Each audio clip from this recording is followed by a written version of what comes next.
কি করো ফালা গেছে সাপ তো রয়ে গেছে অসুবিধা নেই মাসুদ এই জন্য আমি বলছিলাম যে আইন নিজের হাতে তুলে নিতে হয় না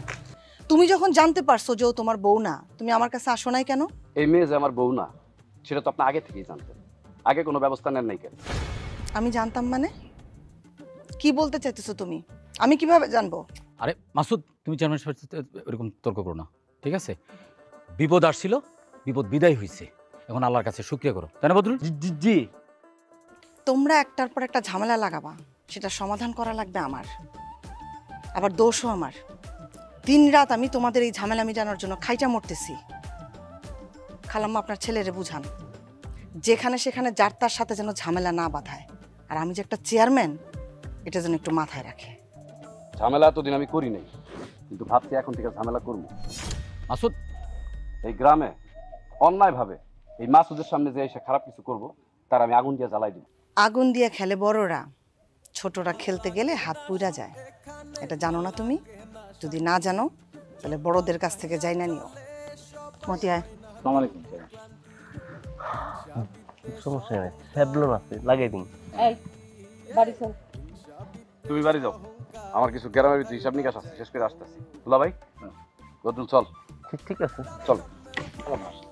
কোটি মানুষের আস্থার ভালোবাসায় 11 বারের মতো দেশের 1 নম্বর রেফ্রিজারেটর ব্র্যান্ড ওয়ালটন ওই মহিলা তার মেরে নিয়ে রানীর মতো ঘরের মধ্যে বসে আছে আমার একটার পর একটা হুকুম দিয়ে যাইতেছে হ্যাঁ ওগো এত সাহস হয় কেমনে তুমি এখন যাইবা ওগো চলে যেতে কয় এখান থেকে চলে যেতে কমু মানে দেখছো তোর বাপে যে দুনিয়ার বাজার করে নিয়ে আইছে বেআইনের পুতের বউয়ে যা যা কইছে সব আনছে এটি করবো কেডা এটাই তো বুঝতাছি না বাহ তাইলে তো ভালোই হইছে তোমরা তো আগে কথা মতো চলবা আর আমি আর জবা তো এই বাড়িতে কামলা না আমরা তো চাকর বাকর কামলা খাটব এখানে আচ্ছা তুই আমার উপর চেত্তাছ কেন আমি তো বুঝতেই পারতেছি না তারা আসলো কেন আচ্ছা তুই বলতো তারা আসলো কেন তোমার পুত্রবধূ তার স্বামীর বাড়িতে আইছে কেন আইছে সেটা কি তার আমারে কইবো কইবো তো তোমারে নাইলে তোমার স্বামীরে এক কাজ করো যাও তাগুলোকে গিয়ে গল্প করো তাগো সেবা যত্ন করো যা খুশি করো আমি খবরদার মানা করে দিলাম আমারে আর কোনো কাজের কথা কইতে পারবা না আমি এই বাড়ির চাকর না মনে করতে দেন না কারণ যে কোনো সময় কিন্তু একটা অঘটন ঘটে যেতে পারে হ্যাঁ করতে পারে আর মায়া চেয়ারম্যান যদি প্রস্তুত তাহলে তো আমার জন্য সুবিধা হচ্ছে খেলাটা একটা হাড্ডাহাড্ডি লড়াই হইব খেলাটা মজা হইব না রে ভাই এইসব খেলার মধ্যে আমি নেই কেন আমি এলাকার জামাই তো আমি তো এটা পারি না আমরা তো এলাকায় জামাই না খেলা জুম করে আপনার ব্রাজিলের ফ্রান্স না হয় তাহলে তো জমবো না আর্জেন্টিনা খেলে কোনো লাভ নাই কথা কিন্তু ঠিক বলছে এইটা তো তোমার কথা মাইনে নিতে পারলাম না কেন কি আমি তো আর্জেন্টিনার সমর্থক আমি তো মেসির সমর্থক তো এই কিরে জবাদি সালমান রাত দিন আসতেছে আচ্ছা দুলা ভাই চলেন একদিন আমরা ঢাকায় যাই যাইয়া সিনেমা দেখি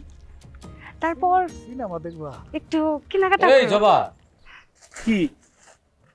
এসব কি এই তোর কত বড় সাহস হ্যাঁ তুই আমার জবার হাত ধরছস হাত ছাড় হাত ছাড় কলার ছাড় হাত কিন্তু উড়ায় দেবো মেশিনটা আই আচ্ছা কি এরকম করতেছো কেন আমি আমি দেখতেছি এই জবা এই তুমি কি করতেছো যাও বাড়িতে যাও আমি বাড়িতে যাবো না দুলা ভাই বাড়িতে যাবে না মানে যাও তো কথা শোনো যাও না দুলা ভাই আর সালমান ভাই আমার না বাইর হয় নাই আমি তার সাথে বাইর হয়েছি আর এখন থেকে প্রতিদিন আমি সালমান ভাইয়ের সাথে বাইর হবো দেখুন কে ঠেকায় সালমান ভাই এই সমস্ত মশা মাসি মাইরা আপনার হাত কেন নষ্ট করবেন চলেন তো জবা আজকে আসিল বলে বাচ্চা গেছস গা আমি কিন্তু এখনো মেশিনটা বাইর করি নাই মেশিন বাইর করলে কিন্তু একদম মাথার খুলি থাকবো না এ কচি তুমি কি হ্যাঁ তুমি এসব ফালতু পোলাবানের লগে ঘুরো কি লেগা তালুকদার বাড়ির জামাই হইয়া এসব ফালতু পোলাবানের লগে আর জীবনে মিশবা না কয়দিন পরে তো তুমি আমার ভাইরা ভাই হইবা তাই না ওই মোতাবেক চলবা মেশিন কিন্তু এখনো বাইর করি নাই আও মেশিনের গরম দেখায় জবার সাথে না থাকলে মেশিন তোর পাছাতে ভরে দিত ভাই আপনি লেবেল করে দেন না হাতের এমনি না এটারে মাইরে শুরু করে দেন দেখতেছি খেলাটার সাথে আমার খুলতে হবে দুলা ভাই আমি এটা কি দেখলাম স্বপ্ন দেখলাম না বাস্তব আর চিন্তা করছ না দুলাভাই আছে না সব ঠিক হয়ে যাবে আচ্ছা ঠিক আছে, দেখতেছি। চলো চলো চলো চলো, কান্দিস না। কান্নাকাটি করার কিছু না। কোটি মানুষের আস্থার ভালোবাসায় 11 বারের মতো দেশের 1 নম্বর রেফ্রিজারেটর ব্র্যান্ড ওয়ালটন।